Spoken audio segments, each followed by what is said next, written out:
وقت بہت کافی گزر چکا اور وقت کے گزرنے کا شکوہ ہی نہیں ہے کہ محض شکوہ ہو، بلکہ جو وقت بھی گزرا وہ بہت کارآمد، نہایت نفع انگیز اور بہت مثمر انداز کے اندر یہاں پر جو حضرت محترم صاحب مدد اللہ علیہ نے اپنے خطاب کے اندر گفتگو فرمائی وہ آپ حضرات کے لیے خاص طور سے اور عام طور سے سبھی کے لیے بہت مفید اور کارآمد تھی۔ میں سمجھتا ہوں انہوں نے سب کچھ اپنے خطاب کے اندر بیان کر دیا، اور بلکہ ہمارے یہاں کہتے ہیں کہ انکہنی بھی کہہ دی، یعنی اپنی بھی کہی اور جو کچھ مجھے عرض کرنا تھا میری کہنی بھی انہوں نے کہہ دی۔ مسجد میں نماز ہو رہی تھی اور امام صاحب امامت فرما رہے تھے۔ امام صاحب نے رکوع سے اٹھتے ہوئے ربنا لک الحمد کہا، پیچھے سے دیہاتی نے کہا کہ اب ہم کیا کہیں، تو نے تو ہماری کہنی بھی کہہ دی۔ تو اب حضرت محترم صاحب مدد اللہ علیہ نے جو حاوی اور انتہا سے زیادہ مکمل اور شافی گفتگو فرمائی، اس کے بعد تو کوئی موقع نہیں ہے، لیکن آخری حدیث ہے اور بخاری شریف کا گویا کہ تتبہ و تکملہ ہے، اس کا کچھ حق بھی ادا کرنا ہے، اس لیے کچھ عرض کرتا ہوں۔ دوسری یہ کہ وقت بھی اتنا ہو گیا کہ اب روحانی ضرورتوں کی تکمیل کے بعد گویا کہ جسمانی اشتہا اور اس کی ضرورتوں کی تکمیل کا بھی وقت ہے، اور یہاں پر ایسے افراد بھی موجود ہیں میرے پیش نظر سامنے کہ جو عمر کے اس حصے میں ہیں کہ جہاں ضروریات پیش آتی رہتی ہیں، لاحق ہوتی رہتی ہیں، ان کا خیال بھی ضروری ہے، اور نوجوان بھی ہیں جو کچھ ایسے لباس کے اندر ہیں جن کو بیٹھنا مشکل ہے، بہت طویل نشست اختیار نہیں کر سکتے، ان کا خیال بھی۔ بہرحال کوشش کروں گا کہ کچھ گفتگو اشارات میں اور کچھ وضاحت جہاں پر مطلوب ہوگی اس کو آپ کے سامنے عرض کر سکوں۔ حضرات، یہ امت، اس پر اللہ تعالیٰ کے بے شمار انعامات ہیں، اس کے نعمتیں ہیں جن کا شمار نہیں کیا جا سکتا۔ من جملہ ان نعمتوں کے یہ بھی ہے کہ اس امت کے اندر اللہ تعالیٰ نے دین کو اور اپنے کلام کو اور اپنے تمام کی تمام شریعت کو محفوظ رکھنے کے لیے انتظامات فرما دیے، اور محض انتظامات نہیں فرمائے بلکہ جس موقع پر جس چیز کی ضرورت ہوئی اس کو اللہ تعالیٰ نے فراہم کیا۔ ایک وقت تھا کہ قرآن مجید کی حفاظت مطلوب تھی، تو حق تعالیٰ جل مجدہ نے حفاظ کرام کی جماعت کھڑی کر دی۔ دسیوں صحابہ بلکہ سینکڑوں صحابہ کی تعداد ہے جو بہترین حافظ قرآن تھے اور جنہوں نے قرآن مجید کو اپنے سینوں کے اندر محفوظ کر لیا۔ پھر وقت آیا قرآن مجید کی معانی، اس کے مفاہیم اور اس کے مطالب کی تشریح، تفسیر اور توضیح اور اس کے بیان کا، تو الامان الحفیظ حضرت حق جل مجدہ نے حضرات مفسرین کرام کی جماعت پیدا کی۔ کیا ان مقام اور کیا مرتبہ ان کا تھا اور کیسی گہرائی حق تعالیٰ جل مجدہ نے ان کے علوم کا عطا فرمائی تھی۔ قرطبی المالکی ہیں، ابو حیان اندلسی ہیں، ابن کثیر ہیں، اور جار اللہ زمخشری ہیں، رازی ہیں، اور اسی طریقے پر ایک طویل سلسلہ ہے حضرات مفسرین کرام کا جنہوں نے قرآن مجید کے خبایا، قرآن مجید کے مزایا، قرآن مجید کے امتیازات، قرآن مجید کے حقائق، ان دقائق کو آشکارا کیا اور دنیا کے سامنے لا کر پیش کر دیا۔ پھر اس کے بعد حضرات اہل حق کھڑے ہوئے، یعنی حضرات محدثین جن کی جماعت نے حدیث کو محفوظ کیا، ان کے کارنامے آپ کے سامنے وقتاً وقتاً پیش آتے رہے، حضرات اساتذہ بیان کرتے رہے، ان کی کوششیں، ان کی مساعی اور ان کی جستجو اور ان کا اخلاص، ان کا تقویٰ، ان کا تقدس، پھر معانی حدیث کا ایک سلسلہ، پھر حضرات فقہاء کرام کی جماعت جنہوں نے احکامات شریعت کو بیان کیا۔ خود محض سیدنا امام اعظم علیہ الرحمہ کی حیات میں اور ان کی زمانے میں موجود ہے، اور ناقد محدث کبیر مولانا سید احمد رضا بجنوری ہیں کہ 12,83,000 مسائل حضرت امام اعظم نے تنہا مدفن کیے ہیں اور مدفن کرائے ہیں. ایک جماعت فقہا کی قائم کر دی اور اس کو جماعت کو متعین کیا جو 40 بہترین فقہا اور حضرت کے تلامذہ پر مشتمل تھی. اسی طریقے پر یہ فقہ اور اصول فقہ اور تمام کے تمام مسائل کا ضبط اور ان کا انضباط ان کے دور کے اندر پیش آیا.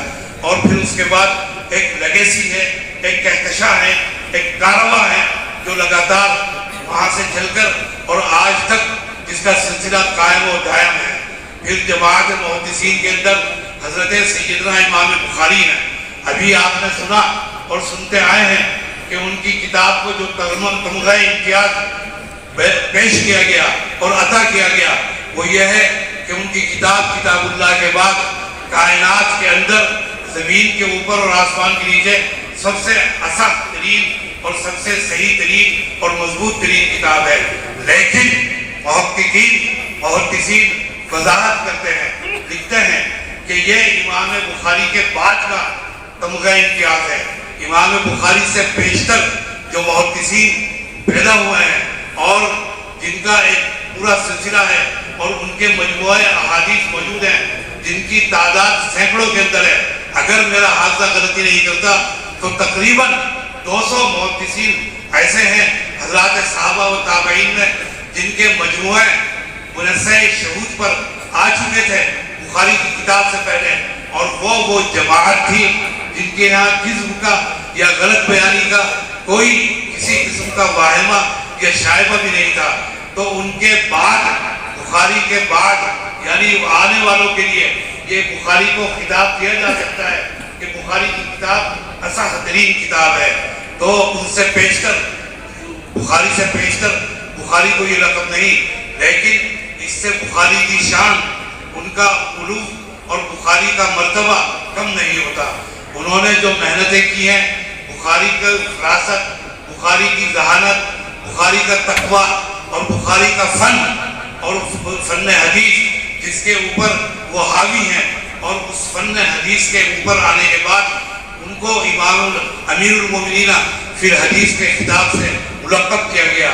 وہ ان کی محنتیں ہیں، وہ تمام ان کی سوانح اور زندگی آپ کے سامنے ہے اور آپ اس کا مطالعہ بھی کرتے ہیں اور مختلف مواقع پر سنتے بھی رہے ہیں.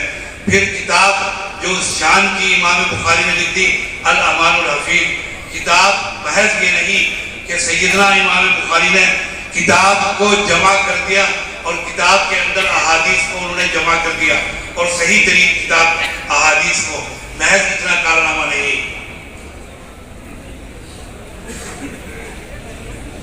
بلکہ امام کا کارنامہ عظیم الشان ہے. امام نے پوری شریعت کو، پورے دین کو، جناب نبی کریم صلی اللہ علیہ وسلم کی پوری حیات طیبہ اور آپ کی سیرت طیبہ کو اور پورے اسلام کو پیش کیا.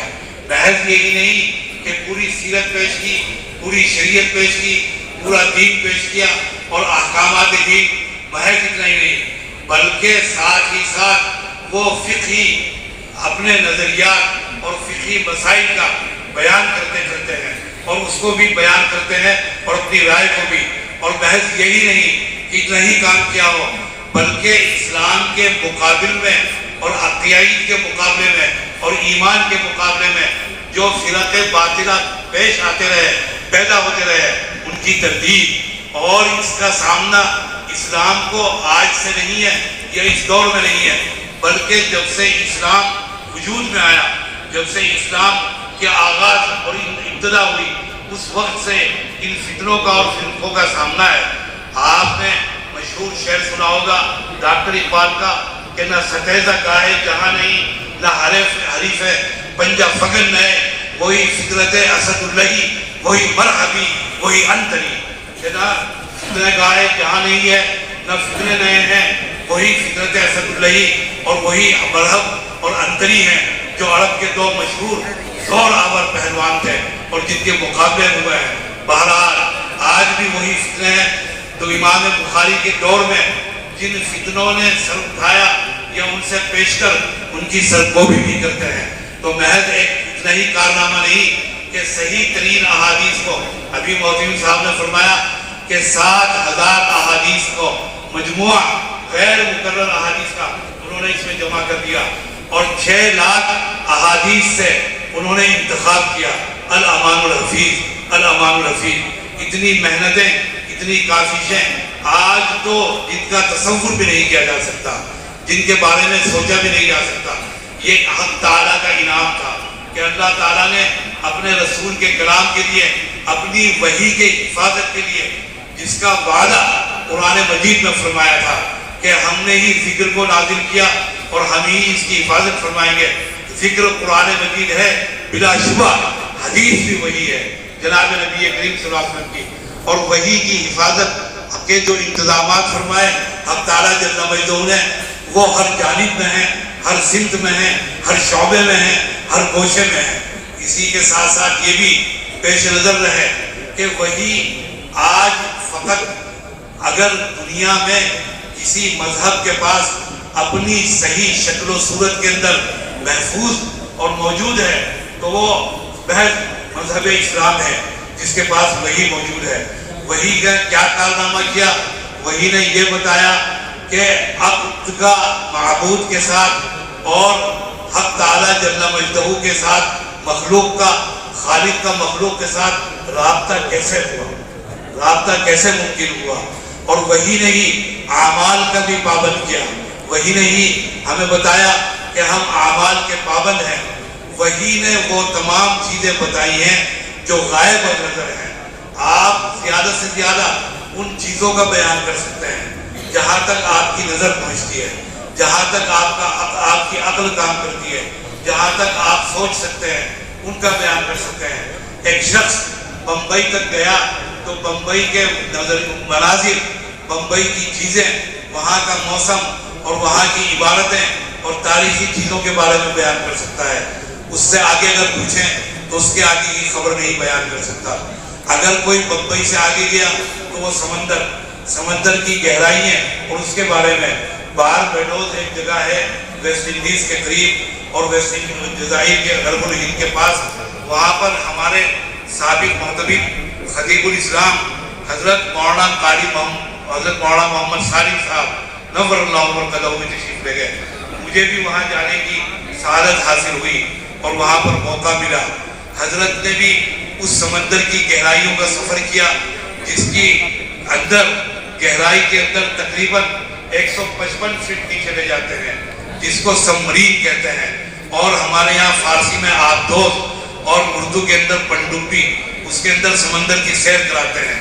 155 فٹ نیچے ہماری موجودہ دیوبند کی جامع مسجد کی مینار کی بلندی محض 55 فٹ ہے۔ وہ 155 فٹ سمندر کے نیچے لے جانے کے بعد سیر کراتے ہیں، اور وہاں پر وہ معاہدہ کرتے ہیں کہ اگر کوئی حادثہ پیش آ گیا اور جان ضائع ہو گئی تو ہم ذمہ دار نہیں ہیں۔ سمندر کی گہرائی سے واپس لانے کے بعد سرٹیفکیٹ دیتے ہیں کہ ہم نے سمندر کے اندر 155 فٹ گہرائی کا ہم نے معائنہ کیا، مشاہدہ کیا، سیر کی۔ مجھے بھی جانے کا اتفاق ہوا اور اپنے والد مرحوم کے ساتھ جس وقت سمندر کے اندر گئے، ایک کائنات آباد ہے، ایک دنیا آباد ہے، پہاڑ ہیں، درخت ہیں، چٹانیں ہیں اور زمین ہے، اور جن جہازوں کو حادثات پیش آئے ان کے ملبے وہاں پر موجود ہیں، ٹوٹے پھوٹے جہاز، اور گھاس اگی ہوئی ہے بالکل تار کی طریقے پر، مچھلیوں کے غول کے غول ہے ایک پوری۔ اب اگر کسی نے سمندر کا سفر نہیں کیا، کسی نے ان مقامات پر جانے کی موقع نہیں ملا، وہ کیا بیان کرے گا سمندر کی؟ ہم نے بھی وہاں تک بیان کیا سمندر کی گہرائی کو، 155 فٹ تک، ہزار فٹ سمندر کی گہرائی ہے، تاریخی ہے۔ اور پھر اس کے بعد زمین کے طبقات کے اندر آگ کا ایک باقاعدہ سلسلہ ہے جو آگ اور برائے نار کہلاتا ہے، جو زمین کے طبقات کے اندر ہے، اور پھر اندھیرا اور تاریکی۔ وہاں کی خبر کون دے گا؟ بعد از موت قبر کے اندر پیش آنے والے حالات، اس کی خبر کون دے گا؟ جنت اور جہنم کے بارے میں کون بتائے گا؟ جنت کی نعمتیں، ان سب کی اطلاع وحی نے دی، ان سب کو بتایا وحی نے ہی ان سب کے اوپر واقف کرایا۔ یہ وحی جہاں عقل کام نہیں کر سکتی تو وہاں پر وہی رہنمائی کرتی ہے۔ چنانچہ اسی لیے آغاز میں سیدنا امام بخاری نے وحی سے اپنی کتاب کا آغاز کیا اور بتایا یہ بھی مقصد ہے کہ میں جو کچھ بیان کروں گا اپنی اس کتاب میں وہ وحی سے ہوگی، مستند اس کی سند وحی سے جاری، وحی سے وہ مستند ہوگی، اور جو کچھ بیان کیا جائے گا وہ سب وحی ہے۔ چنانچہ وحی سے انہوں نے اپنی کتاب کا آغاز کیا سیدنا امام بخاری نے۔ آخری باب ہے بخاری شریف کا، اور اس آخری باب کے اندر اعمال بنی آدم اور ان کے وزن کا ذکر ہے جو سمجھ میں نہیں آتے۔ میں نے عرض کیا بھی آپ کو کہ عقل کی رہنمائی نہیں کرتی کہ اعمال کس طریقے پر تولے جائیں گے۔ اعمال کو کہہ دیا گیا کہ اعمال کا جسم نہیں ہے، اعمال کا کوئی آکار نہیں، کوئی ان کا پیکر نہیں، کوئی اس کا جسم نہیں، چنانچہ ان کو وزن کرنا یا ان کو تولنا ممکن نہیں ہے۔ اسی کے ساتھ ساتھ پھر عمل ہے، عمل کے ساتھ قول کے بارے میں بھی میں نے عرض کیا کہ وہی رہنمائی کرتی ہے، وہی نے عمل کا پابند کیا، اور جب عمل کا پابند کیا تو بلا وجہ نہیں بلکہ اس عمل کے اوپر سزا و جزا کا ترتب ہوگا، سزا و جزا کے فیصلے ہوں گے، اجر و ثواب کے فیصلے ہوں گے، جنت و جہنم کے فیصلے ہوں گے۔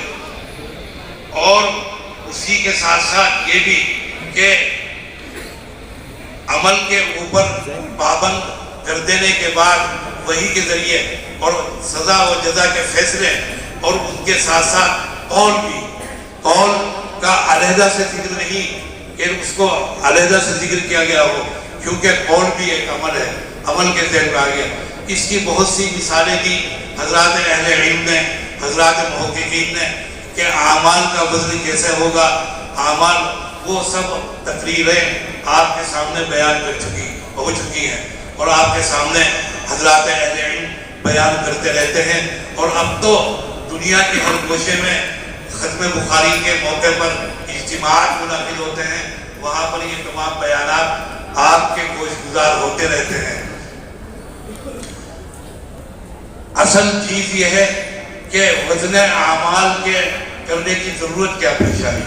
کیا خدا تعالیٰ جانتے نہیں انسانوں کے اعمال اور ان کی کیفیات کو یا ان کی مقدار کو؟ وہ تو علیم ہے، وہ تو علام ہے۔ جب وہ علیم ہے، علام ہے، علیم بذات الصدور ہے، اس سے آگے بڑھ کر کہا جائے کہ دلوں کے بھید اور رازوں کے اوپر واقف ہیں۔ یہ اشکال یہی نہیں اور بہت سی جگہ پر پیش آ سکتا ہے کہ جب خدا تعالیٰ علیم و علام ہے تو بندوں کے عمل کے وزن کرنے کی ضرورت کیا ہے؟ کیا ضرورت پیش آئے گی کہ اعمال کا وزن کیا جائے گا؟ یہ اشکال جیسا کہ میں نے کہا بہت سی جگہ پر پیش آ سکتا ہے، خاص طور سے عصر کی اور فجر کی نماز کے اوقات کے وقت جب فرشتوں کی اور ملائکہ کی ڈیوٹی تبدیل ہوتی ہے اور خدا تعالیٰ کے دربار میں پہنچتے ہیں، دریافت کرتے ہیں بندے کو کس حال میں چھوڑا، تو وہاں پر حضرات ملائکہ اطلاع دیتے ہیں کہ آپ کے بندوں کو اس حال میں چھوڑا۔ یا معصوم کی موت کے وقت، جس وقت معصوم کی موت پیش آتی ہے اور اس کی روح نکال کر ملک الموت یعنی اسرائیل، یاد رکھیے قرآن مجید میں یا صحیح احادیث میں اسرائیل کا نام نہیں، ہاں آثار کے اندر اسرائیل کے نام سے اس فرشتے کا نام موجود ہے۔ قرآن مجید ملک الموت کے نام سے خطاب کرتا ہے۔ جب کسی معصوم کی جان اور روح قبض کر کے ملک الموت پہنچتا ہے خدا تعالیٰ کے دربار میں، اس وقت دریافت کرتے ہیں کہ جب تم نے روح نکالی تو ماں باپ کی زبان پر کیا تھا؟ کیا خدا تعالیٰ نہیں جانتے؟ ماں باپ کی تڑپ، ان کی بے قراری، ان کی بے چینی اور ان کی بے بسی و بے کسی کو بلا شبہ واقف ہیں۔ پھر کیوں سوال کرتے ہیں؟ ایک حدیث ہے، اسے سنیے۔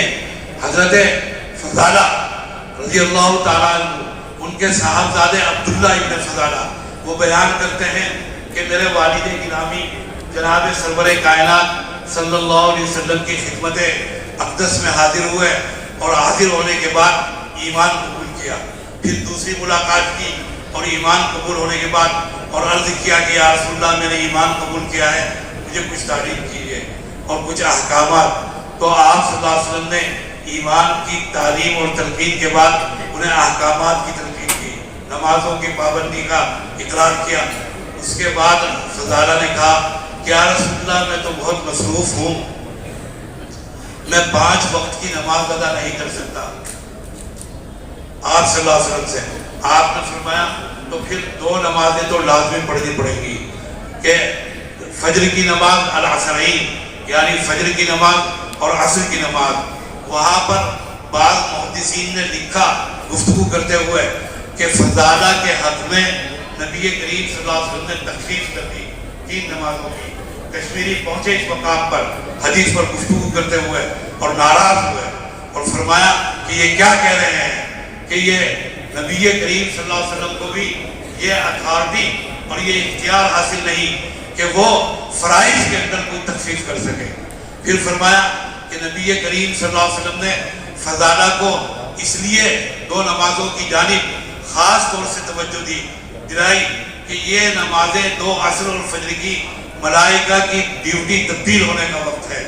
اگر فجر کی نماز کا اہتمام کر لیا کہ جو آرام اور راحت کا انتہائی وقت ہے اور انتہا سے زیادہ نازک وقت، جس کے اندر بیدار ہونا اور تیار ہونا نماز کے لیے انتہا سے زیادہ مشکل، اگر اس پر پابند ہو گئے، اور عصر کی نماز کہ جس کے اندر مارکیٹ اور بازار شباب پر ہوتا ہے اور کاروبار، اگر اس وقت اپنے آپ کو تیار کر لیا، باقی نمازوں کے اہتمام کی توفیق اور اس کا اختیار اور اس کا امتیاز انشاءاللہ حاصل ہو جائے گا۔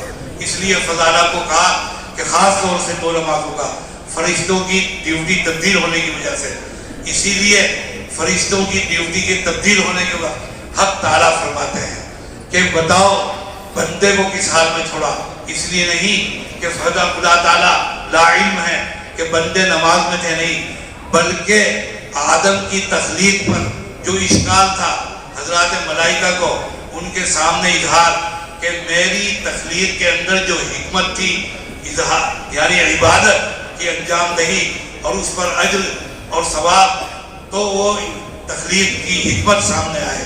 اسی طریقے پر معصوم کی موت کے وقت جس وقت سوال کرتے ہیں کہ ماں باپ نے کیا کہا تو فرشتے بیان کرتے ہیں، تو اس وقت بھی اللہ تعالیٰ واقف ہوتے ہیں ماں باپ کی دلوں کی کیفیت سے۔ ان کے سینے پھٹے جا رہے ہیں، وہ بے قرار ہیں، بے چین ہیں اپنے بچے کی پیدائش اور اس کی موت کے اوپر، اس کے سانحے کے اوپر۔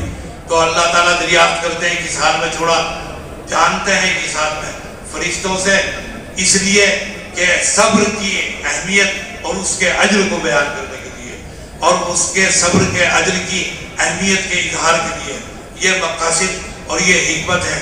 تو اللہ تعالیٰ تو علیم ہے، اگر خدا تعالیٰ اعمال کے اوپر فیصلہ فرما دیں تو کہیں وہ بات نہ ہو جو غالب کے لہجے میں ہے۔ غالب نے کہا اردو کے شاعر نے کہ پکڑے جاتے ہیں فرشتوں کے لکھے پر ناحق، آدمی کوئی ہمارا دم تحریر بھی تھا۔ یعنی جس وقت حق تعالیٰ آدم کی تخلیق فرما رہے تھے اور فرمایا کہ میں آدم کو خلیفہ بنانے جا رہا ہوں، تو فرمایا تھا حضرات ملائکہ نے عرض کیا کہ آپ زمین پر ایسی مخلوق پیدا کر رہے ہیں جو زمین پر خوریزی کرے گی، فساد برپا کرے گی۔ آپ کو اگر تسبیح و تحمید آپ کو مطلوب ہے تو ہم اس کے لیے کافی ہیں۔ نحن نسبح و نقدس لک قرآن مجید میں ہے۔ انہی فرشتوں کو بندوں کے اعمال کے ضبط کرنے کے لیے اللہ تعالیٰ نے متعین فرما دیا، اعمال کو لکھنے کے لیے۔ انہی کے لکھے پر انسانوں کے فیصلے ہوں گے اور ان کے اعمال کا فیصلہ ہوگا۔ اسی کو غالب نے تنزن کہا کہ پکڑے جاتے ہیں فرشتوں کے لکھے پر ناحق، کہ فرشتوں کے لکھے ہوئے پر ہمیں پکڑا جائے گا۔ یہ تو وہی ہیں جنہوں نے ازل میں ہماری تخلیق پر اعتراض کیا تھا، ہماری پیدائش پر اعتراض کیا تھا۔ یہ تو ہمارے ازلی دشمن ہیں۔ آدمی کوئی ہمارا دم تحریر بھی تھا۔ جب یہ لکھ رہے تھے تو انسانی اولاد آدم میں سے یا جن سے انسان آدم میں سے کوئی تھا بطور گواہ جو یہ فیصلہ کر سکے کہ ان کا لکھا ہوا درست تھا یا درست نہیں تھا۔ چنانچہ کسی کے دل میں کوئی شبہ نہ رہے۔ بہت سے طریقے ہو سکتے تھے وزن کے علاوہ اور بہت سے طریقے تمام حضرات محدثین نے لکھے کہ یہ ہو سکتا تھا، پھر اس کے اندر کمی وزن ہی وہ واحد چیز ہے جس کے لیے جو اس کو ہر ایک کے لیے قابل قبول ہوگا تو اعمال کا وزن فرمائیں گے. اسی کو امام بخاری نے فرمایا وَإِنَّ أَعْمَالَ بَنِي آدَمَ وَقَوْلَهُمْ يُوزَنُ کہ اللہ تعالیٰ اعمال بنی آدم اور ان کے اقوال کو اللہ تعالیٰ وزن فرمائیں گے تاکہ ان پر سزا و جزا کا ترتب ہو سکے.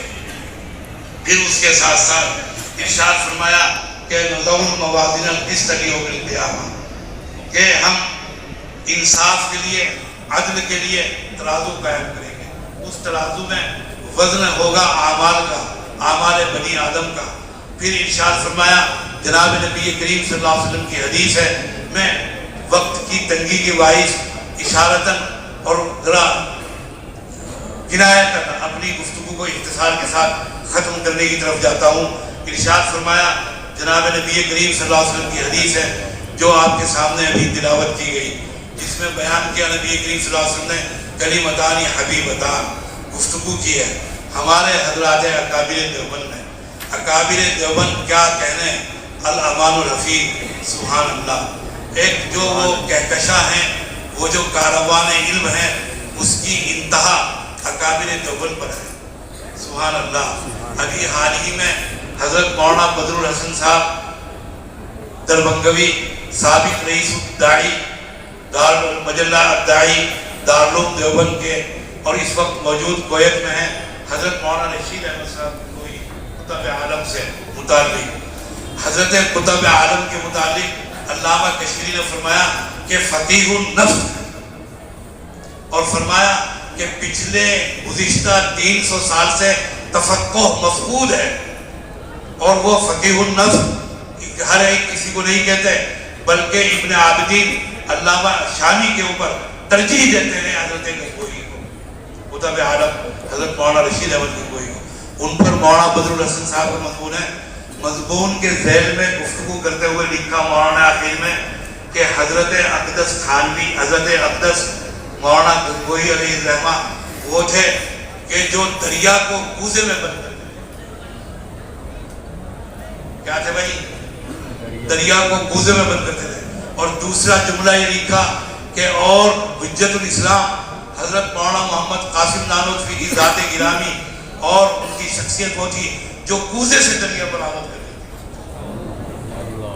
دونوں اپنے فن کے کمال میں اور عروج پر ہیں، انتہا پر ہیں، ذروہ اولیاء کے اوپر ہیں. سمندر کو یہ پیالے کے اندر بند کر دینا کوئی معمولی کام ہے؟ یہ انتہائی حاوی، انتہائی ماہر، انتہائی قادر شخص کا کام ہے کہ سمندر کو بند کر دے، علوم کو سمیٹ کر ایک جملے کے اندر پیش کر دے، انتہا سے زیادہ. پھر ایک جملے سے حضرت اقدس تھانوی مولانا نانوتوی نور اللہ برکتہ حجت الاسلام نے آب حیات لکھی ہے اردو زبان کے اندر.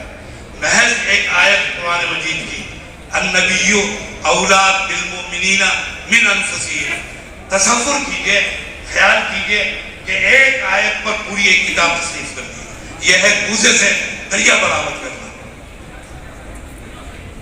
پیالی سے سمندر کو پیدا کر دینا. یہ اور میرا گمان ہے اور اہل علم نے لکھا ہے کہ پوری آیت پہ نہیں بلکہ آیت کے محض ایک جملے پر، ایک لفظ پر جس میں ہے النبی اولا بالمؤمنین من انفسہم، لفظ اولا پر حضرت نے پوری اپنی تحقیقات کی بنیاد رکھ دی اور کتاب تصنیف فرمائی. یہ ہے میرے آقا مقابل اولئک آبائی فجینی بمثلہ الامان الرفیق. اور روحانیات کے سلسلے میں کس مقام پر تھے اس کا تو کیا بیان کروں.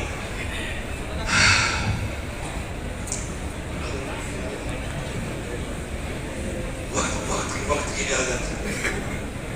گنگو میں حضرت گنگوہی کی خانقاہ بھی چلتی ہے، مدرسہ بھی قائم ہے اور اس کے ساتھ ساتھ خانقاہ بھی حضرت کی قائم ہے. خانقاہ کے اندر سالکین اور وہاں پر متوسلین موجود، مدرسے کے اندر طلبہ کا وہ نظام نہیں تھا جو آج آپ کے مدارس کے اندر انتظام ہے. آپ کے مدارس، ہمارے یہاں کے مدارس کیا ہیں؟ گجرات کے ذرا مدارس ملاحظہ فرمائیے، اللہ اکبر اللہ اکبر. طلبہ کے لیے بہترین انتظامات کیے گئے، اسٹیل کے بیڈ ان کے لیے، گدے ان کے لیے ہیں، ناشتے کے انتظامات ہیں، ان کے لیے بہترین رہائش کے اور آسائش کے اور زندگی گزارنے کی بہترین تمام سہولیات فراہم، ان کو ہر چیز سے فارغ کرنے کے بعد محض اس کام پر کہ علم دین کے حصول کے لیے فارغ کر دیا ان کو۔ لیکن تقریباً 75 سال پہلے اور 100 سال پہلے مطبخ کا مروج رائج نظام نہیں تھا، نظام رائج نہیں تھا جو آج ہمارے درمیان مروج ہے۔ گھروں پر کھانا متعین تھا تو حضرت کے خادم طالب علم وہ بھی محلے کے ایک گھر کے اندر کھانا لینے کے لیے جاتا تھا، کھانا لینے کے لیے 2 وقت جاتا، جانے کے بعد وہاں پر دستک دیتا، اندر سے کوئی آتی اور اس کا کھانا اس کو دیتی، کھانا لے کر آ جاتا۔ طالب علم جاتا رہا یہاں تک کہ 2 سال کے عرصے میں اس گھر کی بچی سے رابطہ ہو گیا جو کھانا لے کر آتی اور کھانا لے کر دیتی، اس طالب علم سے جو حضرت کا خادم بھی تھا اس سے رابطہ ہو گیا۔ آج کا اگر دور یعنی رابطہ ہوا کس درجے میں، آج کا دور ہوا تو تمام مراحل طے ہو جاتے ہیں 2.5 سال میں، تمام مراحل مکمل ہو جاتے ہیں۔ رابطہ اس درجے میں ہوا کہ ملاقات کا وقت طے ہوا، سلام کلام ہوئی، ملاقات کا وقت طے ہوا، ٹائم طے ہوا اور وقت طے ہو گیا۔ یہ طالب علم رات کو حضرت کی خدمت کرتا، حضرت کے سر میں تیل لگاتا، حضرت کی ٹانگیں دباتا اور حضرت کا بستر بچھاتا، حضرت کو آرام کرنے کے لیے لٹا دیا کرتا تھا خانقاہ کے اندر۔ اور خود برابر میں اس طالب علم کا خادم کا بھی چارپائی ہوتی تھی۔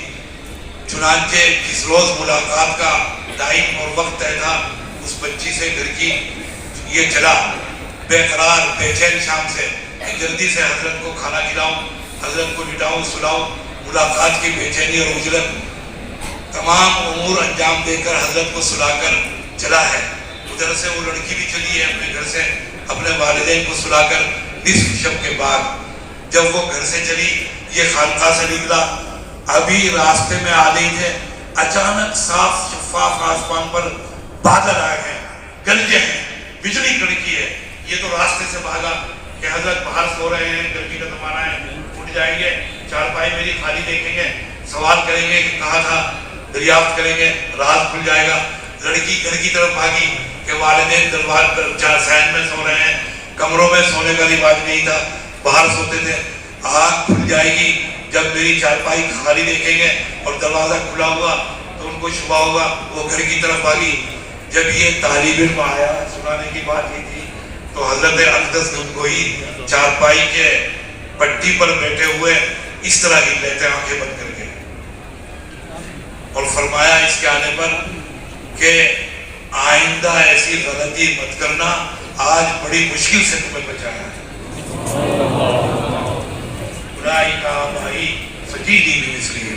کہ آئندہ ایسی غلطی مت کرنا، آئندہ بڑی مشکل سے آج تمہیں بچایا ہے۔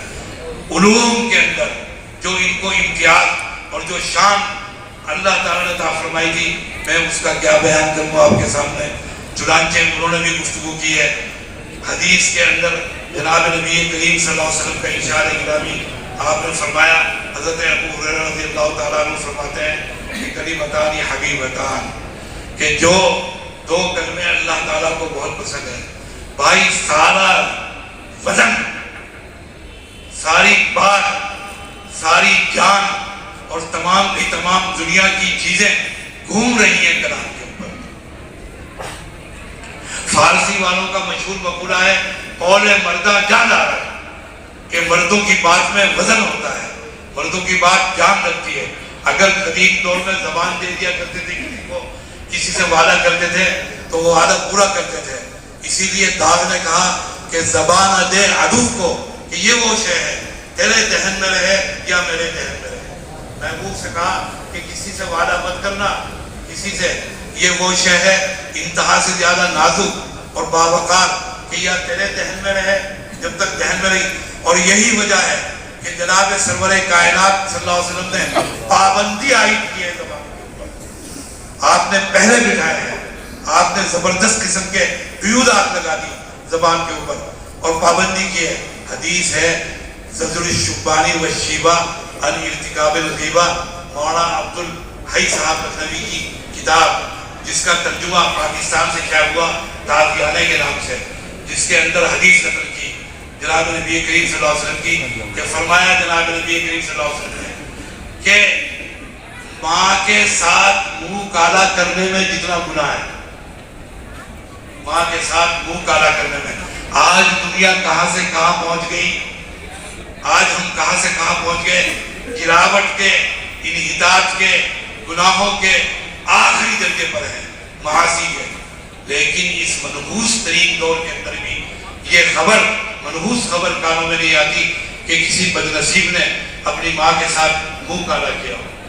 حدیث میں ہے کہ جناب نبی کریم صلی اللہ علیہ وسلم نے فرمایا 3 چیزوں کا دیکھنا ہی عبادت ہے۔ فرمایا ماں کا چہرہ دیکھنا ہی عبادت ہے۔ ایک وہ ہے کہ جس کو ماں کی نعمت حاصل ہو اور اس کو خدمت کی توفیق ہو، الامان الحفیظ، اس کا رتبہ تو کہاں سے کہاں پہنچے گا، اس کا اجر تو کہاں سے کہاں پہنچے گا۔ ماں کو بٹھا کر سامنے اس کا چہرہ دیکھے محض اس نظریے سے اور اس نظر سے کہ یہ میری ماں ہے، فرمایا عبادت ہے۔ جناب نبی کریم صلی اللہ علیہ وسلم فرمایا بیت اللہ کا دیکھنا ہی عبادت ہے۔ کسی خوش نصیب کو بیت اللہ کی سعادت نصیب ہوئی، طواف اور والہانہ اس کے گرد چکر لگانے کی سعادت، اس کا اجر تو الامان الحفیظ۔ کوئی صحن کعبہ میں بیٹھ کر بیت اللہ کو دیکھے کہ میرے رب کا گھر ہے، عبادت ہے۔ قرآن مجید کی تلاوت کا جو اجر ہے آپ کو معلوم ہے، اگر کسی خوش نصیب کو تلاوت کی توفیق ہوتی ہے ایک ایک حرف پر 10 نیکیاں، لیکن فرمایا نبی کریم صلی اللہ علیہ وسلم نے کہ اگر کوئی قرآن مجید کو سامنے رکھ کر محض اس نظر سے دیکھے کہ یہ میرے رب کا کلام ہے، عبادت ہے۔ آپ نے سمجھا کہ جو مرتبہ، جو درجہ، جو عظمت بیت اللہ کو اور کلام مجید کو حاصل ہے وہ ماں کے چہرے کو حاصل ہے۔ جب یہ بات سمجھ میں آ گئی تو ماں کے ساتھ منہ کالا کرنے کا گناہ کیا ہوگا؟ فرمایا ماں کے ساتھ منہ کالا کرنے میں جتنا گناہ ہے اس سے 26 درجہ زائد گناہ سود کھانے میں ہے۔ پھر فرمایا جتنا گناہ سود کھانے میں ہے اس سے 26 درجہ زائد گناہ غیبت کرنے میں ہے۔ پابندی عائد کے لیے آپ نے زبان کے اوپر۔ حدیث میں ہے کہ آپ کا اشارہ اقدس کے اندر موجود ہے، اچانک ایک انصار کی خاتون آئی، عائشہ رضی اللہ تعالیٰ عنہ کے کاشانے میں پیغمبر بھی تشریف فرمائے ہیں، آنے والی قصیر القامت ہیں، چھوٹے قد کی ہیں، ناٹے قد کی۔ آنے کے بعد انہوں نے پیغمبر سے مسئلہ دریافت کیا، مسئلہ دریافت کر کے واپس ہوئی تو حضرت عائشہ نے عام طور سے خواتین کی عادت جب وہ واپس جا رہی تو عرض کیا ایسے جا رہی ہے رسول اللہ۔ حدیث میں ہے کہ آپ کے چہرے کا رنگ بدل گیا۔ عائشہ اور ان کے والد گرامی مزاج دانے نبوت ہیں، مزاج دانے نبوت۔ آپ صلی اللہ علیہ وسلم اوپر کا سانس لیتے ہیں تو عائشہ اور ابو بکر سمجھ جاتے ہیں کہ آپ کے خواہش اور آرزو کیا ہے۔ آپ باہر کا سانس لیتے ہیں تو یہ سمجھ جاتے ہیں کہ آپ کی خواہش اور آرزو کیا ہے۔ ایک دم سمجھ گئی، فرمایا عرض کیا یا رسول اللہ میرے ماں باپ قربان کیا بات ہوئی؟ فرمایا عائشہ تو نے ایسا کلمہ کہا کہ اگر سمندر میں ڈال دو تو سمندر کا رنگ کالا ہو جائے۔ عرض کیا یا رسول اللہ میں نے کیا کہا؟ میں نے تو کچھ بھی نہیں کہا، میں نے تو وہ بات کہی جو ان کے اندر موجود تھی، میں نے تو وہ چیز بیان کی، وہ عیب جو ان کے اندر موجود تھا۔ میں نے کوئی الزام نہیں لگایا، کوئی تہمت نہیں لگائی، حقیقت میں وہ ناٹے قد کی ہیں، چھوٹے قد کی، میں نے اسی کو۔ فرمایا عائشہ کسی کے عدم موجودگی میں ایسی بات کہنا کہ اس کے سامنے اگر کہی جاتی تو ناگوار گزرتی، اس کو اسی کا نام غیبت ہے۔ اور اگر کسی کے بارے میں ایسی بات کہی جائے جو اس کے اندر موجود ہی نہیں، یہ تو تہمت ہے، یہ تو اتہام ہے، اس کا عذاب تو اس سے کہیں زیادہ ہے۔ زبان پر پابندی عائد کیا آپ نے کلام کی وجہ سے، کلام کا وزن ہے۔ بھائی ابھی آپ کے سامنے نکاح ہوئے اجنبی ہے، ایک دوسرے کے لیے اجنبی۔ اگر اس نکاح کے قبیلتو کر رہے تھے کھڑے ہوئے، اگر اس قبیلتو سے پہلے اگر ذرا بھی کوئی ایسی غیر شعوری طور پر ہی صحیح غیر معیاری غیر تہذیبی حرکت ہو جاتی، ماں باپ مارنے کے لیے دوڑتے، غیرت مند بھائی ماں باپ چڑھائی کر دیتے، غیرت مند اور حمیت والا محلہ ہوتا تو وہ چڑھائی کر دیتا، لیکن ایک کلمے کی طاقت کہ ایک لفظ قبیلتس ہے، وہی ماں باپ، وہی بہن بھائی، وہی عیسیٰ، وہی اقارب، وہی رشتے دار، وہی اہل محلہ، وہی اہل بستی اپنے ہاتھ سے اپنی بچی کو ایک اجنبی کے حوالے کر دیا۔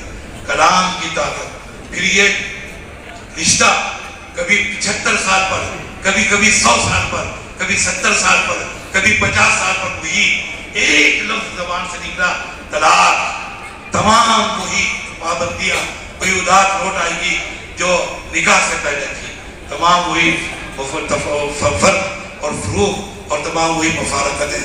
تو کلام کی طاقت، کلام کا وزن، اسی کو بیان فرمایا کلمتان حبیبتان، دو کلمے ایسے ہیں کہ جو حق تعالیٰ دل مجدوں کو بہت پسند ہے۔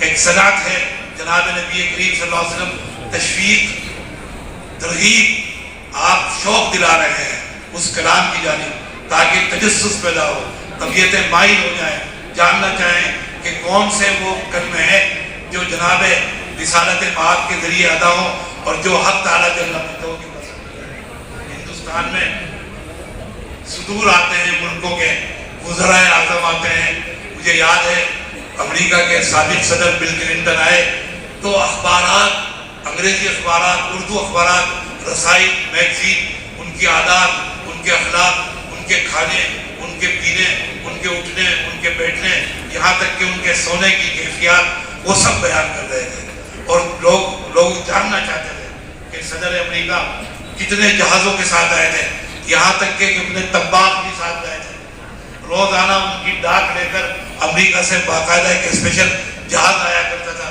جو ان کی ڈاک لے کر آتا تھا۔ کیا خیال ہے اس ذات کے بارے میں کہ جو شہنشاہیتیں ادا کرنے والا ہے، جو صدارتیں ادا کرنے والا ہے، جو وزارتیں ادا کرنے والا ہے، جس کے ایک اشارے میں وزارتیں سے محروم، صدارتوں سے محروم، بادشاہتوں اور تخت پاؤں کے نیچے سے نکال لے اور کھینچ لے ایک اشارے میں، اس کے کلام، پسندیدہ کلام کے بارے میں جاننا نہیں چاہیں گے، اس کا شوق نہیں ہوگا کہ ہمارے خالق کو، ہمارے آقا کو اس کا پسندیدہ کلام کیا ہے۔ نبی کریم صلی اللہ علیہ وسلم فرمایا کلمتان حبیبتان الی الرحمن، دو کلمے ایسے ہیں جو رحمان کو یہ نزدیک انتہا سے زیادہ محبوب ہیں۔ فرمایا خفیفتان علی اللسان، زبان کے اوپر انتہا سے زیادہ ہلکے پھلکے ہیں، ایسا نہیں ہے کہ بہت ہی زیادہ ثقیل ہو جن کی ادائیگی بھی انتہا سے زیادہ مشکل ہو۔ ہر کس و ناکس، امی و غیر امی، پڑھا لکھا و ان پڑھ، عالم و جاہل، نہایت ہی سہولت کے ساتھ کسی بھی زبان کا بولنے والا، کسی بھی زبان کا کی میں ادائیگی کر سکتا ہے سہولت کے ساتھ۔ فرمایا خفیفتان علی اللسان، لیکن یہ دو کلمے جو اپنی دیکھنے کے اعتبار سے، اپنے ظاہر کے اعتبار سے ہلکے پھلکے ہیں، جب وزن کی ترازو کے لیے ترازو میں رکھے جائیں گے تو انتہا سے زیادہ باوزن ثابت ہوں گے، انتہا سے زیادہ وزنی اور انتہا سے زیادہ گناہ۔ وہ فرمایا سبحان اللہ و بحمدہ سبحان اللہ العظیم۔ ذکر پر گفتگو کرتے ہوئے امام الحسن کشمیری نے فرمایا کہ جب تک ذاکر ذکر کرتا ہے خدا اس کا سنگی ہو جاتا ہے۔ ہم نشین دیکھو مولانا اسلام کشمیری کیا کہتا ہے، کہتا ہے یہ کیفیت میرے خیال میں نماز کو بھی حاصل ہے، کہتا ہے نماز کے اندر بھی یہ ہے کہ نمازی خدا کے سامنے ہوتا ہے، یہی وجہ ہے کہ نمازی کے سامنے سے گزرنے والے کو روک دیا گیا کہ شیطانی عمل ہے، اور سنگی ہو جاتا ہے ذاکر کے ساتھ معیت حاصل ہوتی ہے۔ یہ کہنا چاہتے ہیں کہ ذاکر کو بوقت ذکر خدا کی معیت حاصل ہوتی ہے، ہم نشین ہو جاتا ہے خدا کا جب تک ذکر کرتا ہے۔ ذاکر کو موت نہیں، غافل کو حیات ہے، جس کو لا یموت فیہا ولا یحیا سے تعبیر کیا، ارشاد فرمایا، اور فرمایا کہ یہ ذکر تمام اذکار فنا ہو جائیں گے، تمام اوراد فنا ہو جائیں گے۔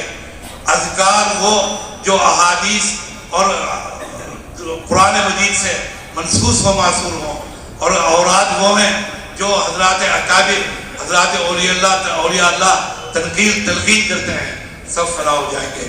الی الابد اور ہمیشہ ہمیشہ اگر کوئی ذکر باقی رہے گا وہ کلمہ طیبہ لا الہ الا اللہ، فرمایا یہ جنت میں بھی باقی رہے گا، سانس کے ساتھ جاری ہوگا۔ اور فرمایا کہ پھر میرا خیال ہے کہ جیسا نقشبندیہ کے یہاں جو ان کے یہاں پاس انفاس ہے وہ اسی سے ہے، اور فرمایا کہ میرا خیال ہے کہ تمام اہل جنت بھی ملائکہ کی خصلت پر ہو جائیں گے، جنت کے اندر ملائکہ کی خصلت پر ہو جائیں گے۔ تو بھائی ذکر اللہ حیات ہے، بلکہ عالم کا مدار حیات کا یہ عالم اسی وقت تک قائم ہے جب تک اس عالم کے اندر اللہ اللہ کرنے والا موجود ہے۔ حدیث صحیح کے اندر موجود ہے جب تک کہ کوئی ایک متنفس بھی اللہ اللہ کہنے والا ہے تو عالم میں فساد برپا نہیں ہوگا۔ سبحان اللہ و بحمدہ، اس کا اجر میں بتاتا اور اس کا میں وزن اور ثواب، لیکن وقت بہت زیادہ ہو چکا، میں نے کچھ لوگوں کو مدعو بھی کیا گیا ہے وہ انتظام۔ اس گفتگو کے بعد کچھ چیزیں آپ کے سامنے رکھی ہیں، کچھ چیزیں آپ کے سامنے حضرت محتسب صاحب نے بیان فرما دیا، کچھ مجھے عرض کرنا ہے۔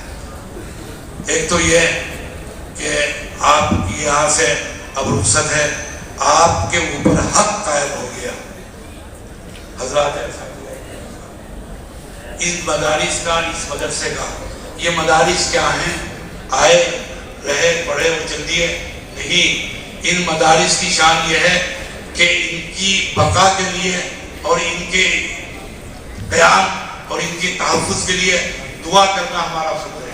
یہ مدارس در حقیقت ہندوستان جیسے ملک کے اندر اسلامی تشخص کی بقا کا ذریعہ ہے، عقائد کے بقا کا ذریعہ ہے، اسلامی آئیڈینٹیفیکیشن اس کا تشخص کی بقا کا ذریعہ ہے۔ ان مدارس کا کام کوئی ہلکا نہیں ہے، بلکہ ہماری شناخت بحیثیت مومن، ہماری پہچان، ہمارے عقائد اگر غور کریں تو کیا ہے، کون سا ادارہ ہے جو اب باقی ہے اور جو اس شناخت کو باقی رکھنے میں جد و جہد کر رہا ہے، جو ذہن سازی کر رہا ہے، جو افراد تیار کر رہا ہے، یہ مدارس کا کام ہے۔ اس کے لیے تو اس مدرسے کا حق قائم ہو گیا۔ حضرات اساتذہ در حقیقت آپ کے حقیقی مہمان ہیں۔ اگر میں یہ کہوں ایک قدم آگے بڑھ کر کہ ان کا احسان آپ کے اوپر ماں باپ سے زیادہ ہے اور بلا شبہ زیادہ ہے تو شاید میں اپنی بات میں غلط نہیں ہوں گا۔ ان کا حق قائم ہو گیا۔ حق کیا ہے؟ مفتی احسان صاحب نے تو آپ سے جو مطالبہ کیا ہے وہ مدرسے کے لیے کیا ہے، یہ نکاح کی فیس مانگی ہے، وہ نہیں ہے۔ ان کا ابھی اصل مطالبہ اور ہم سب کا اصل مطالبہ یہ ہے اس حق کی ادائیگی کا ذریعہ، اور آپ سے مطالبہ کہ اب زندگی سے دور اور موت سے قریب ہیں۔ اگر آپ سنیں کہ فوت ہو گئے اور کوئی موت کا کوئی بھروسہ نہیں، موت کا کوئی اطمینان نہیں کب کس کی موت واقع ہو جائے۔ ہمارے ہی یہاں کے استاد حدیث مولانا نسیم اختر شاہ صاحب اپنی صحت کے اعتبار سے، اپنی ظاہر کے اعتبار سے، اپنے جسم کے اعتبار سے، اپنی چلن پھرن کے اعتبار سے، اپنے مزاج کے اعتبار سے کون کہہ سکتا تھا؟ ایک 15-20 منٹ کے اندر ادھر سے ادھر ہو گیا معاملہ۔ تو حق قائم ہوا، جب کبھی سنیں موت ہو گئی تو اصالہ ثواب کا اہتمام، بس اس حق کا یہ مطالبہ چاہیے، اس کا مطالبہ یہ ہے کہ اصالہ ثواب میں آپ یاد رکھیے گا۔ بنیادی بات تو یہ ہے آپ سے۔ دوسری بات یہ آپ جائیں گے یہاں سے، محتسب صاحب نے بھی آپ سے فرمایا کہ آپ کے سامنے چیلنجز ہیں، آپ کے سامنے ایک نئی دنیا ہے، افکار ہیں، نظریات ہیں، ان سب کا سرمایہ قرآن و حدیث کے اندر موجود ہے۔ ضرورت آپ کی توجہ، آپ کے انہمات، آپ کی تمام کی تمام مطالعہ اور آپ کا کوششیں اور مساعی ان کو استعمال میں لانے کی ہے کہ آپ توجہ کے ساتھ مطالعہ کریں، مطالعے کے اندر گہرائی لائیں اور اپنے مطالعے کو وسیع کریں اور اس کا اہتمام کریں، تو آپ دنیا کا ہر مقابلہ، ہر چیز کا مقابلہ کرنے کے لیے تیار اور انشاءاللہ آمادہ ہو جائیں گے، اور اس کے اندر کوئی کسی قسم کی کوتاہی اور کمی نہیں۔ خاص طور سے قرآن مجید اور جناب نبی کریم صلی اللہ علیہ وسلم کی حدیث اور پھر ہدایہ، شائقین عربی ہدایہ اور قرآن مجید اور حدیث نبوی صلی اللہ علیہ وسلم کو اپنے مطالعے میں رکھیں۔ اس سے زیادہ کوئی بات نہیں ہو سکتی، اس سے زیادہ کوئی فائدہ مند چیز نہیں ہو سکتی۔ پھر اس کے بعد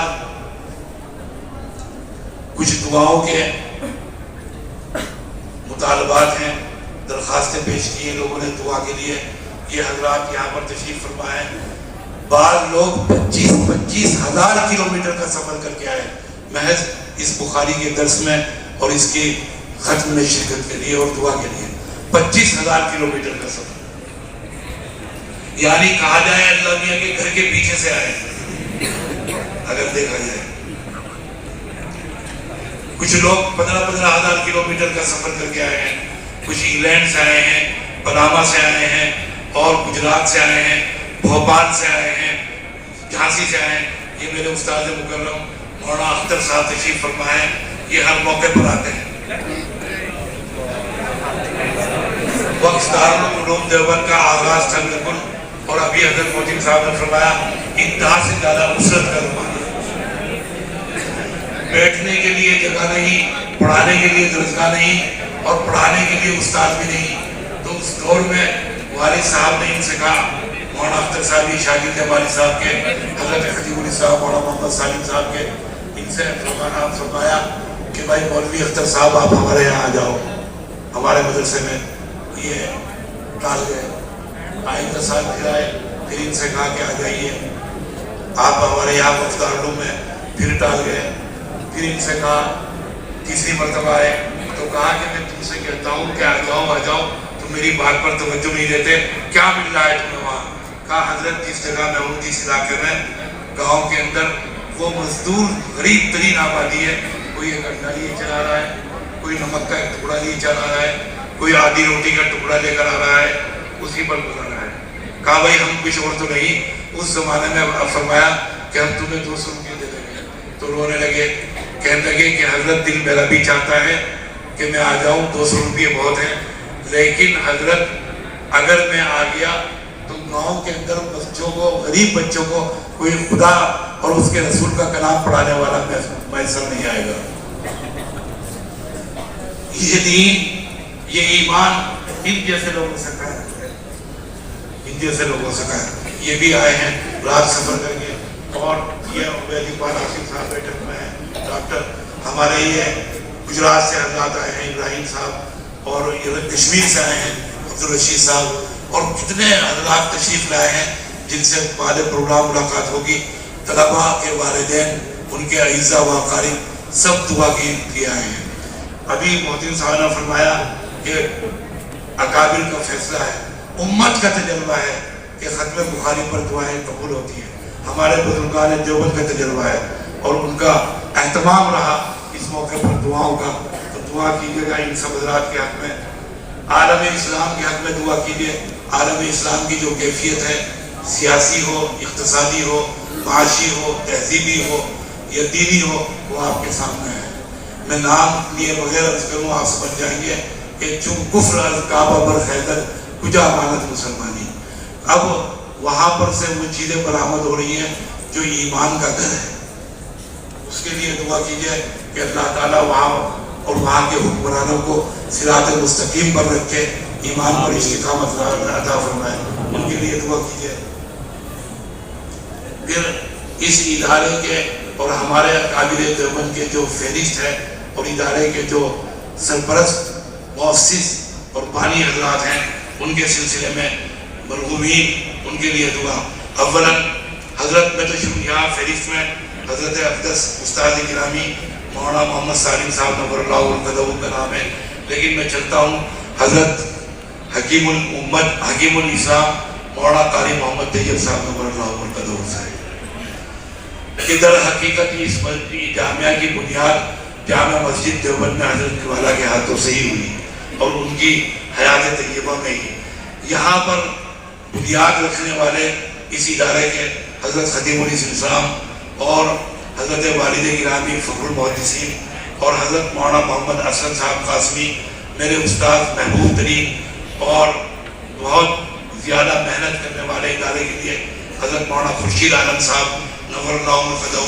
پھر ہمارے استاد گرامی شیخ الحدیث سابق حضرت مولانا محمد نعیم صاحب، پھر استاد اور بلکہ بعد کے حضرات میں اساتذہ میں حضرت مولانا غلام نبی صاحب کشمیری اور جناب مولانا نسیم اختر شاہ صاحب قیصر، مفتی انوار الحق صاحب قاضمی، یہ وہ حضرات تھے کہ جنہوں نے ابتدا، مولانا مشتاق صاحب، یہ وہ حضرات تھے جنہوں نے ابتدا کے اندر محنتیں کی ہیں ادارے کو جمانے میں، ادارے کو بنانے میں، ادارے کو آگے بڑھانے میں، جو اس وقت وہ کر سکتے تھے اپنے خون کے آخری قطرات بھی انہوں نے لگا دیے بلا شبہ۔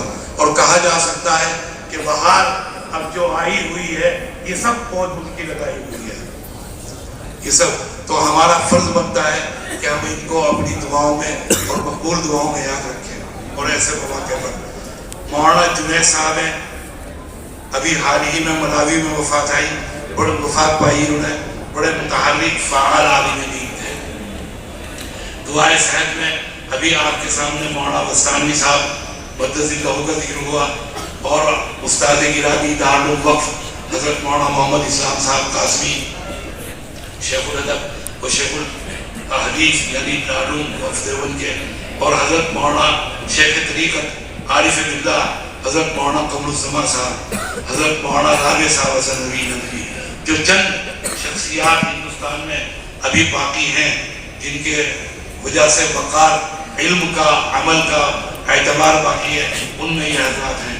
حضرت مولانا محمد صاحب کے فرزند بہت علیل ہیں، جناب بھائی مشتاق صاحب ادارے کے جملہ معاونین، اور خاص طور سے ادارے کے رکن مشاورت اور آزمائش میں سردست مبتلا جناب حاجی یعقوب صاحب قریشی، اور جناب مولانا فاروق دیسائی صاحب ماں جملہ اہل خانہ، جناب مولانا آدم صاحب جملہ اہل خانہ، اور خاص طور سے ترکی و شام میں آئے ہوئے بھیانک، خوفناک اور ہلاکت خیز زلزلے کے مہلوکین اور شہداء، ان کے لیے آپ سے دعاؤں کی درخواست ہے کہ اللہ تعالیٰ ان کو جنت الفردوس اور مقام شہادت عطا فرمائے۔ ان حضرات کے لیے کچھ حضرات جنہوں نے مجھ سے درخواست کی ہے، وہ دعائے صحت، وہ ہمارے برادر جناب فروخ مصطفیٰ صاحب دہلی، ان کے والد گرامی مصطفیٰ صدیقی صاحب اس وقت ہیں ہاسپٹل کے اندر ایڈمٹ ہیں، ان کے لیے میری خوش دامن صاحبہ، وہ بھی نہایت علیل اور کمزور ہیں، ضعیف ہیں، ان کے لیے دعائے صحت، اور تمام وہ حضرات جنہوں نے صحت کے لیے دعا کی درخواست کی ہے اور دعا کی طالب ہے آپ حضرات سے، مجھ سے، حضرت موجود صاحب سے، اور ہمارے واسطے سے آپ تمام طلباء سے اور حاضرین سے، پھر آپ اپنے لیے دعائیں خیر کیجیے۔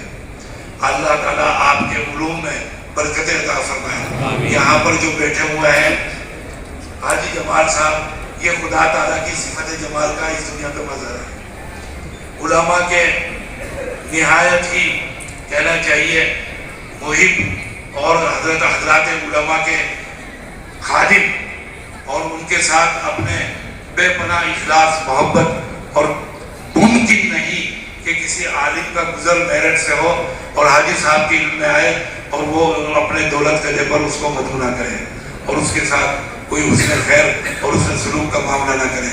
حاجی صاحب کے لیے دعا کیجیے، اللہ تعالیٰ ان کے دل کو آباد رکھے، آبشاد رکھے، اور خدا تعالیٰ ان کے فیوز کو وہاں سے جاری وہ ساری رکھے۔ اور یہاں پر اسلم صاحب آئے ہوئے ہیں، یہ بھی 25,000 بہت سارے ان کے مقاصد ہیں، ان کی اولاد کے لیے، ان کے والدین کے لیے دعائیں خیر کیجیے گا، اللہ تعالیٰ ان کو مقاصد میں کامیابی، ان کے والدین کو صحت و عافیت، اور ان کے اعزاء و اقارب میں حق تعالیٰ جو مجدہ خیر کے دروازے کھول دیں۔